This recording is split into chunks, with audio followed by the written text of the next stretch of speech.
So we kind of says she wouldn't do it. I don't think it should be her. I think I've talked about. I think Tulsi Gabbard would be a good pick, but you don't agree with that. No, not at all. Who do you think? Why not Tulsi, and then who do you think? Look, I'm fascism is rising up all over the world, and I'm sorry, but her connections to Modi, it's not fucking good. That guy's putting people in fucking camps. That guy's a fucking monster. That guy's a monster, and that is the hottest place in the world. That is where, if a fascist gets into power, which we now have, and then literally starts putting people in camps, which they have built. They have camps now for 1.3 million. They're trying to put Muslims in them. That's where all the riots are breaking out and all the shit's happening. And that's when you get a nuclear war between those two countries. Fascism against a Muslim majority country, you're going to have... They already hate each other. They already fucking hate each other. That chicken tender. She's way too much. The shit she says, it's way too... It's the talk of like, well, the terrorists are undermining people in Kashmir. No, that's not what's going on there. She's way too on the Hindu nationalism shit, and that shit is fucking scary. So I'm out. I'm 100% out on her right there. Even with all of her anti-war talk? Okay. Because sorry, all her anti-war talk does not jive up with what the fuck's going on there. If you're talking anti-war talk and then you're supporting Mussolini, you got a problem. You got a big fucking problem. Mm-hmm. And it doesn't jive with me at all. It is a fucking tinderbox. And her positioning and being close to Modi, bad. Just fucking bad. That guy's the devil. So that's my position on her. I checked out a while ago. See ya. So yeah, I mean, you guys like her all you want, and she's been saying too much shit lately, like, we got to get along with the Republicans and blah, blah, and that's just not the tip you can be on at this point. Like, the Republicans are our enemy. Mm-hmm. They're fascists. They want fascism. They want one-party rule. So anybody who says, I want to work with the other party, fuck off. The thing I will push back on that for, and look, I had Peter Frederick on this show a year ago, who is, he now shows up at Tulsi events and protests because he's done all this research on Hindutva. I took a lot of shit for having that guy on the show, even though there's a lot I've said a lot of positive things about Tulsi as well. Yeah. And that's always been my one question, and she's, says a lot of like, oh, disavow, I didn't know, and all this stuff. And if I were to interview her face to face, I'd say, okay, if you were president right now today with what Modi is doing right now, how would you react? I'd like to hear that question asked of her point blank. Yeah. So that when she toes the line when they're talking about Kashmir, and she's like, well, the terrorists went in and did this and this. We know what the terrorist talk is. It's fucking generally fucking bullshit, and it's not what's going on in Kashmir. Kashmir's a fucking shit, just a shit party as it is. But when you start talking terrorism and stuff, now you're getting into the nationalism speak bullshit of how you crack down on people, Yeah, and that's also too. That's a very there's two sides, and each side just says the other side's wrong. Yeah. Without you can't, and they'll all give you chapter and verse. Yeah. Because I got all the emails from both sides when I had. Oh, I'm sure. When I had Peter Frederick on, I was called a racist. Oh, I'm sure people are flipping out right now about what I said. I'm sure. Yeah. The thing about her saying we need to work with the Republicans, the only thing I will say is the reality is, how do you, if you don't control the House and the Senate, especially when the House is currently controlled by the Democrats, and they keep voting to give Trump whatever the fuck he wants. Hilarious. So I don't, I want to work with Republicans. I don't know. That just doesn't bother me as much because both parties are bullshit. Well, okay, so here's the two parties to me. You have the Democrats who have a growing progressive wing, right? That's getting bigger and bigger.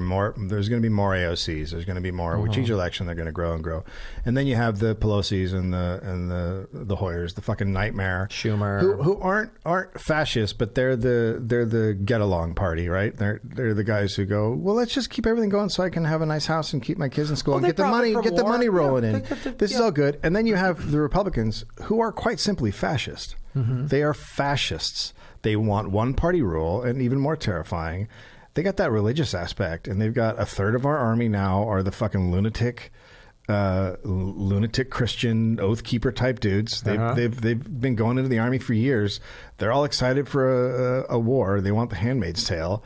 So while I hate the centrist Democrats with a passion because they are enablers, they're enablers of fascism, and the Republicans are pure fascists. McConnell is a fascist.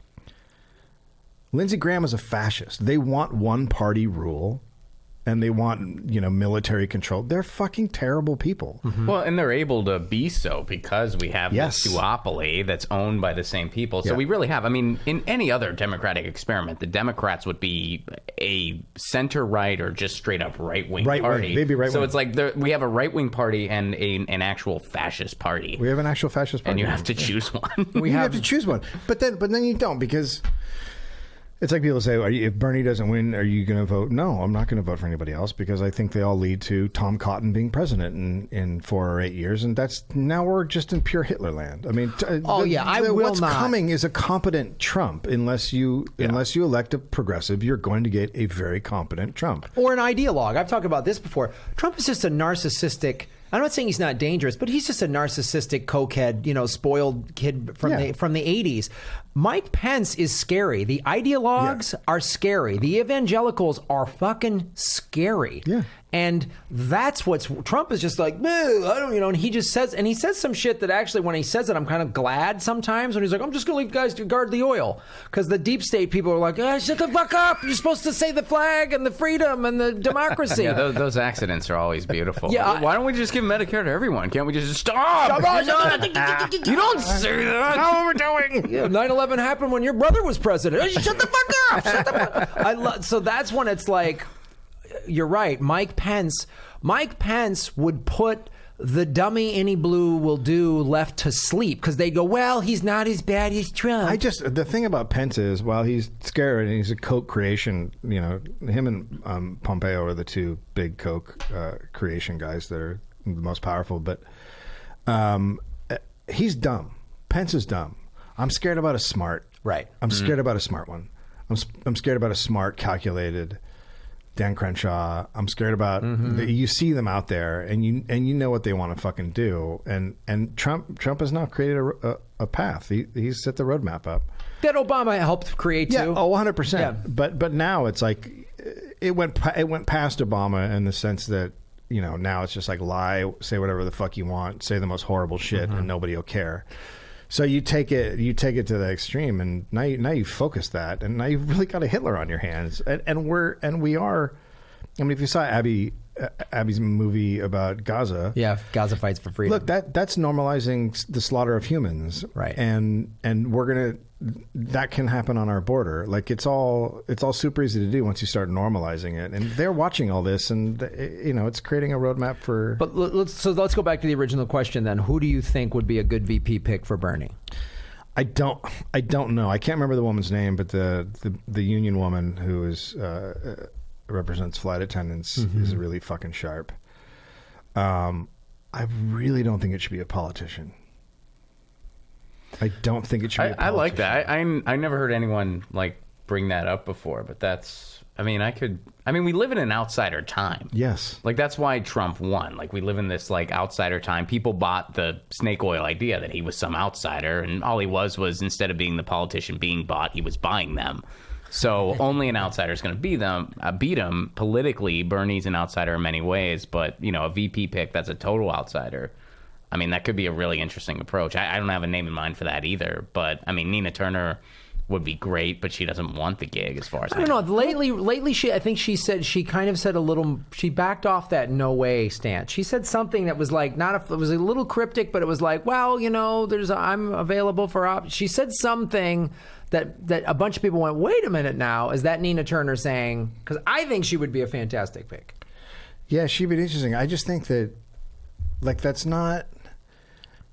She's a fucking bulldog, so I want that person to not have a leash on. Does that make sense? Right, because if she's VP, but here's the thing though, and this is why I would say I like Nina Turner, and why the thing I liked having Tulsi in the debates, and why I love Tulsi in the debates. She's fantastic, and how she's gone after Hillary. She's suing Hillary. Oh, good, awesome. Hillary should be sued for what she said. Well, the thing I liked was that Bernie is playing the nice guy who's just staying on message. He's just Medicare for all, college student. He just stays on message while Tulsi so this has been done in the past where the VP is the hatchet man. Yeah. So if you put it's up to the president. If the president can make the VP a nothing, or the VP can be fucking Dick Cheney and go, sit down, puppet, I'm going to call the shots.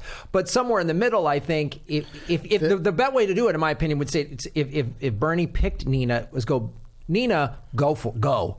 I'll be nice, Bernie. You go for the throat. You do the Sunday talk shows and go after everybody. But more than anything, the VP pick has to be, because he's old.